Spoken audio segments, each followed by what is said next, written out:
দুর্বৃত্তদের ছুরিকাঘাতে গত মধ্যরাতে রাজধানীতে এক যুবক নিহত হয়েছে। মিরপুর ১-এর শেখ রাসেল শিশু পার্ক সংলগ্ন এলাকায় রনি নামের ব্যক্তিকে নৃশংসভাবে হত্যা করা হয়েছে। পুলিশ জানায়, এলাকায় আধিপত্য বিস্তারকে কেন্দ্র করে খুন হন রনি। অন্যদিকে চাঁদাবাজির অভিযোগে রাজধানীর পল্টনে ৪ জনকে পিটিয়ে পুলিশে দিয়েছে জনগণ। বিস্তারিত জানাচ্ছেন শফি মাহমুদ সাগর। ফুটপাতের ওপর তখনও জমাট বেঁধে আছে রক্ত। রবিবার মধ্যরাতে ঘড়ির কাঁটায় প্রায় ১১টা। মিরপুর ১ শেখ রাসেল শিশু পার্কের ঠিক পাশেই একদল দুর্বৃত্ত রনি নামের ৩০ বছরের এক যুবককে সবার সামনেই দেশীয় অস্ত্র দিয়ে আক্রমণ করে। প্রাণ বাঁচাতে ক্ষতবিক্ষত শরীর নিয়ে দৌড়ে পালাতে গিয়ে এই স্থানেই অজ্ঞান হয়ে পড়েন তিনি।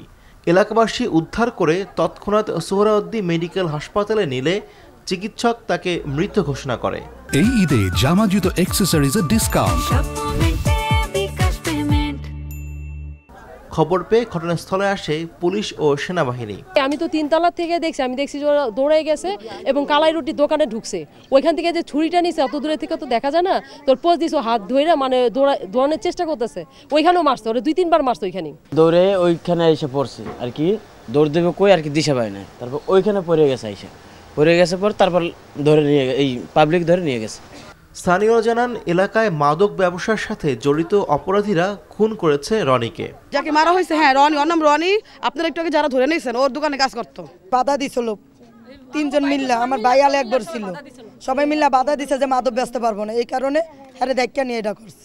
পুলিশ জানায়, হত্যার মোটিভ এবং খুনিদের শনাক্ত করতে তদন্ত কাজ শুরু হয়েছে। তার প্রতিপক্ষের সাথে কোনো একটা কথা কাটাকাটি বা কোনো একটা পর্যায়ে তাকে আঘাত করে, ছুরিকাঘাত করার পর তাকে এখান থেকে সোহরাওয়ার্দী মেডিকেল কলেজে নিয়ে যাওয়া হয়। সোহরাওয়ার্দী মেডিকেল কলেজে নিয়ে যাওয়ার পরে সেখানে সে চিকিৎসারত অবস্থায় মৃত্যুবরণ করে। আমরা রাজনৈতিক সংশ্লিষ্টতার কথা শুনেছি এটার পিছনে। আচ্ছা, এটাও তদন্তাধীন আছে। তদন্ত করে আমরা এটা বলতে পারবো। এই মুহূর্তে আসলে এখনই বলা সম্ভব হচ্ছে না। এদিকে রাজধানীর শান্তিনগর এলাকায় চাঁদাবাজির সময় ৪ জনকে আটক করে স্থানীয় জনগণ। অভিযুক্তদের মারধরের পর পুলিশে খবর দেন তারা। পরে পল্টন থানা পুলিশ তাদের উদ্ধার করে থানায় নিয়ে যায়। শফি মাহমুদ সাগর, এনটিভি নিউজ, ঢাকা। এই ঈদে জামা জুতো অ্যাকসেসরিজের ডিসকাউন্ট।